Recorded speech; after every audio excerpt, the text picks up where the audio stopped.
istinja bilma, se laver avec de l'eau lorsque nous avons accompli les toilettes. Et ça aussi, nous avons déjà vu. Donc, la seule action en plus que nous n'avons pas vue, c'est quoi? C'est de faire une raie au milieu au moment de se peigner les cheveux. C'est ce que Imam Abu Daoud, dans le livre, il a mentionné. Il n'a fait que cela. Il a dit, rapporté par Hazrat Abdullah ibn Abbas, il a dit, 5 actions, toutes ces actions sont en relation avec la tête.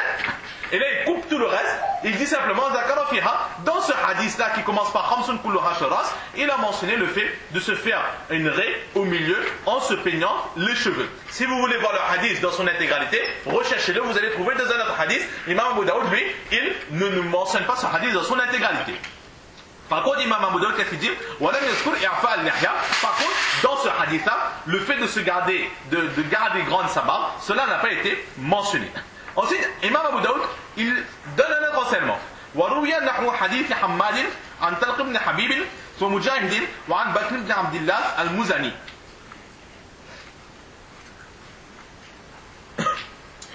Dans la seconde chaîne de transmission, nous avons Moussa ibn Ismaïl et Daoud ibn Shabib qui rapportent de Hammad an Ali. Eh bien, Hammad, c'est ce narrateur-là qu'il faut regarder. Et Imam Abu Daoud, qu'est-ce qu'il dit? Il dit qu'il y a un autre hadith, comme cette seconde chaîne de narration, ce second hadith que nous avons vu dans ce chapitre-là. Alors il y a un autre hadith qui ressemble à cela, toujours rapporté par Hammad, mais au lieu de rapporter par Salama, là Hammad il rapporte de Talq, fils de Habib, et de Mujahid, qui rapporte de Bakr, fils de Abdullah al-Muzani. Et le hadith, c'est la même chose, sauf qu'il ne mentionne pas le fait de garder une longue barbe. Et dans un autre hadith rapporté par Mohammed, fils d'Abdullah, fils d'Abi Maryam, qui rapporte d'Abu Salama, qui rapporte d'Abu Huraira, qui rapporte du Saint-Prophète sallallahu alayhi wa sallam, eux, ils mentionnent I'fa'ul Lihya. C'est-à-dire que là, Imam Abu Daoud, il veut nous dire que dans certains hadiths, il est mentionné le fait de garder longue sa barbe, et dans d'autres hadiths, il n'est pas mentionné. Il veut dire que là, cela montre que le fait de garder sa barbe une poignée, comme nous l'avons vu la dernière fois, cela fait vraiment partie de la fitra. Dans certains hadiths, on le retrouve, et dans d'autres hadiths, on ne le retrouve pas. Mais ce n'est pas parce qu'on ne le retrouve pas que cela n'existe pas.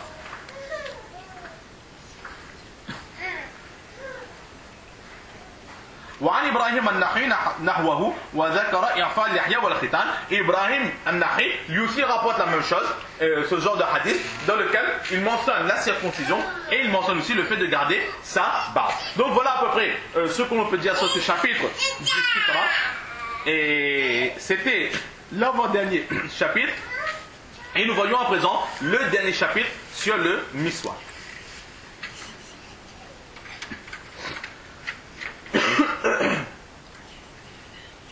Le dernier chapitre sur le miswak, Babun Athiwaku liman qama bil-layl.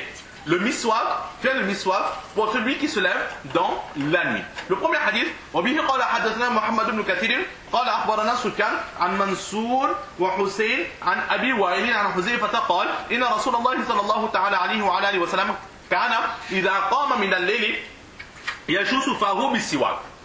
Donc Imam Abu Daoud qui rapporte de Mohammed fils de Kassir qui dit que nous a enseigné Soufiane qui nous rapporte de Mansour et de Hussein an Abi Wa'il qui rapporte de Hazrat Huzaifa radiallahu ta'ala anhu ajma'in qui dit que le saint prophète sallallahu alayhi wa sallam lorsqu'il se levait dans la nuit alors il brossait ses dents avec le miswak. Dans ce chapitre nous allons voir que le saint prophète sallallahu alayhi wa sallam lorsqu'il se levait dans la nuit il faisait le miswak. Dans un récit du Muslim Sharif, il y a cette explication aussi que lorsque le prophète sallallahu alayhi wa sallam se levait pour accomplir la prière du tahajjud, alors il faisait le miswak.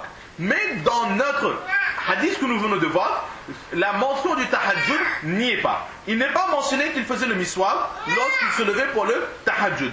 Mais c'est général, lorsqu'il se levait dans la nuit, il faisait le miswak. C'est l'enseignement à retenir que lorsque l'on se lève dans la nuit, que nous avons l'intention de faire la prière de tahajjud ou pas, lorsqu'on se lève, quelle que soit notre intention, alors toujours se brosser les dents, faire le miswak en premier, c'est ce que le prophète sallallahu alayhi wa sallam il faisait.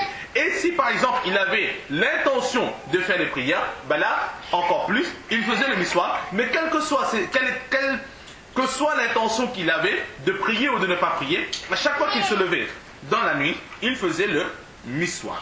C'est l'enseignement à retenir de ce hadith.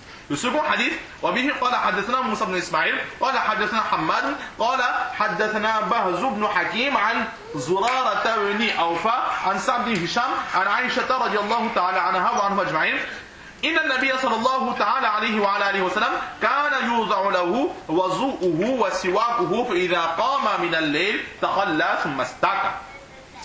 Imam Abu Daoud rapporte de son professeur Moussa, fils d'Ismaïl, qui dit que nous a enseigné Hamad, qui nous a enseigné Baz, fils de Hakim, qui nous a rapporté de Zurara, fils de Awfa, qui rapporte de Saad, fils de Hisham, qui rapporte de Hazrat Aïcha, radiallahu ta'ala anha wa anhu ajma'in, qui dit que le soir venu, l'eau du wuzu, l'eau qu'utilisait le Saint-Prophète sallallahu alayhi wa sallam pour faire ses ablutions, ainsi que son miswak, était posé, préparé et posé à proximité du Saint-Prophète sallallahu alayhi wa sallam. Lorsqu'il se levait dans la nuit, il faisait ses besoins et ensuite il faisait le miswak. Là aussi nous voyons dans ce hadith, le premier enseignement, c'est que dans la nuit, le Prophète sallallahu alayhi wa sallam, il faisait le miswak.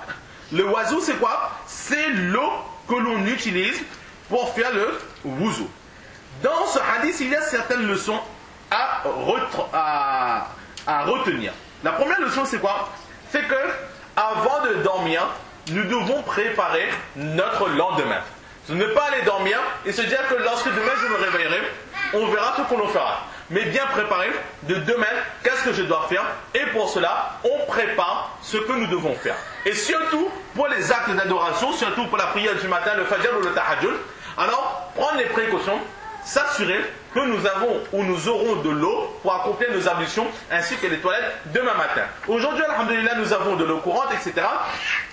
Mais très souvent, lorsque nous sommes en vacances, dans un camping ou bien dans la montagne, etc., où l'eau n'est pas très courante, alors très souvent, on dort en espérant que demain, il y aura de l'eau demain matin.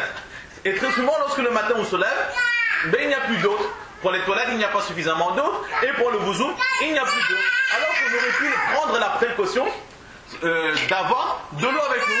Et bien très souvent, on va en pique-nique. Alors là, on prend toutes les précautions, on emmène les sandwichs, la nourriture, les boissons, le ketchup, la mayonnaise, les enfants, les linges, le pull, etc. Mais on oublie le moussalla, et on oublie la boussole, et on oublie l'eau pour faire le wudu. Là, ce n'est pas l'enseignement du Saint-Prophète sallallahu alayhi wa sallam. Nous voyons qu'avant de dormir, il prenait soin de s'assurer que demain matin, j'aurai de l'eau pour mes toilettes et pour mes ablutions. La première leçon à retenir. La seconde leçon, c'est que ce n'est pas le Saint-Prophète sallallahu alayhi wa sallam qui préparait lui-même, mais c'était son épouse, Hazrat Aïcha radiallahu ta'ala anha. Là, nous voyons que lorsque nous avons l'intention de faire le wuzu, alors lorsqu'il n'y a pas de l'eau, nous avons besoin de l'eau ou il nous manque quelque chose, il n'est pas interdit de demander à quelqu'un de nous aider ou d'emmener un peu d'eau pour nous, etc., de nous dépanner. Là n'est pas interdit, car le Saint-Prophète sallallahu alayhi wa sallam se faisait aider par Hazrat Aïcha radiallahu ta'ala anha. Donc voilà pour ce second hadith. Et si on regarde les hadiths que nous avons déjà vus, alors nous voyons que l'ordre du Saint-Prophète sallallahu alayhi wa sallam, c'était quoi? C'était que, nous voyons de la hadith qui suit, cela sera encore beaucoup plus clair. وَبِهِ قَالَ حَدَثَنَا مُحَمَّدُ بْنُ كَثِيرٍ قَالَ أَخْبَرَنَا هَمَّامٌ عَنْ عَلِيِّ بْنِ زَيْدٍ عَنْ أُمِّ مُحَمَّدٍ عَنْ عَائِشَةَ رَضِيَ اللَّهُ تَعَالَى عَنْهَا وَعَنْهُ أَجْمَعِينَ أن النبي صلى الله عليه وسلم كان لا يرقد من ليل ولا نهار فيستيقظ إلا يتوسك قبل أن يتوضأ. Imam Abu Daoud rapporte de Cheikh Mohammed, fils de Kassir, qui rapporte de Hammam, qui rapporte de Ali, fils de Zayd, qui rapporte de Mohammed, qui rapporte de Hazrat Aïcha radiallahu ta'ala anha wa anhu ajma'in, qui dit que le Saint-Prophète sallallahu alayhi wa sallam ne se réveillait jamais, que ce soit le matin, dans la journée ou dans la nuit. Mais à chaque fois qu'il dormait, que ce soit le matin, dans la journée ou dans la nuit, lorsqu'il se levait, il se levait, et à chaque fois qu'il se levait, il faisait le yatawassaku, le miswak, avant de faire le wuzu. Là, nous voyons aussi que le prophète faisait le miswak et ensuite il faisait le wuzu. Si nous rassemblons les trois hadiths que nous avons déjà vus, alors nous voyons que la sunna, c'est quoi? C'est que lorsqu'on se lève, donc on se réveille, ensuite, la première chose que l'on fait, c'est quoi? Le prophète sallallahu alayhi wa sallam, il allait toilette. Dans le deuxième hadith, nous avons lorsqu'il se levait dans la nuit, il allait aux toilettes, ensuite il faisait le miswak. Donc le prophète sallallahu alayhi wa sallam, il allait d'abord aux toilettes, ensuite il faisait le miswak. Et de la hadith que nous venons de voir, c'est quoi? Il faisait le miswak et ensuite il faisait le wuzu. Donc l'ordre c'est quoi? C'est les toilettes, ensuite le miswak et enfin le wuzu. Et en rassemblant ces hadiths, nous avons eu l'ordre sunnah du saint prophète sallallahu alayhi wa sallam. Au moment du réveil, on se réveille, on va aux toilettes, on fait le miswak et ensuite on fait le wuzu. Donc voilà ce qu'on peut dire sur ce hadith et nous voyons le hadith qui suit.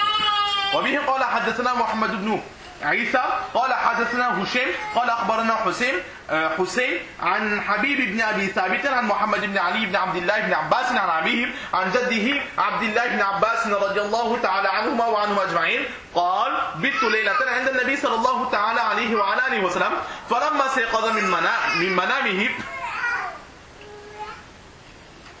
أتي طهاره فأخذ سواكه فاستاك ثم تلا هذه الآيات إن في خلق السماوات والأرض واختلاف الليل والنهار لآية لأولي الألباب حتى قارب أن يختم السورة أو ختمها ثم توضأ فأتى مصلاه فصلى ركعتين ثم رجع إلى فراشه فنام ما شاء الله ثم استيقظ ففعل مثل ذلك ثم رجع إلى فراشه فنام ثم استيقظ ففعل مثل ذلك كل ذلك يستاق ويصلي ركعتين ثم أوتر. قال أبو داود رواه ابن فضيل عن حسين قال فتسوك وتوضأ وهو يقول إن في خلق السماوات والأرض حتى ختم السورة. Là nous avons le dernier hadith qui nous est rapporté par Imam Abu Daoud qui nous rapporte de Mohammed fils de Isa, qui rapporte de Hushaym, qui rapporte de Hussein, qui rapporte de Habib fils d'Abi Sabit, qui rapporte de Mohammed fils de Ali, fils d'Abdullah, fils d'Abbas, qui rapporte de son père, c'est-à-dire Mohammed, qui rapporte de son grand-père Hazrat Abdullah ibn Abbas radiyallahu ta'ala anhuma qui dit Bittu laylatan 'inda an-nabi sallallahu alayhi wa sallam. Une fois, j'ai dormi en compagnie du saint prophète sallallahu alayhi wa sallam. Où est-ce qu'ils étaient?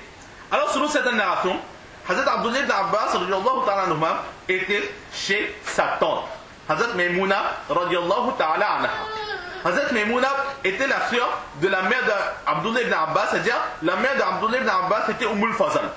Et sa sœur c'est Maimouna, donc elle tombe la tante du saint prophète sallallahu alayhi wa sallam. Donc le prophète d'Allah a dormi là-bas.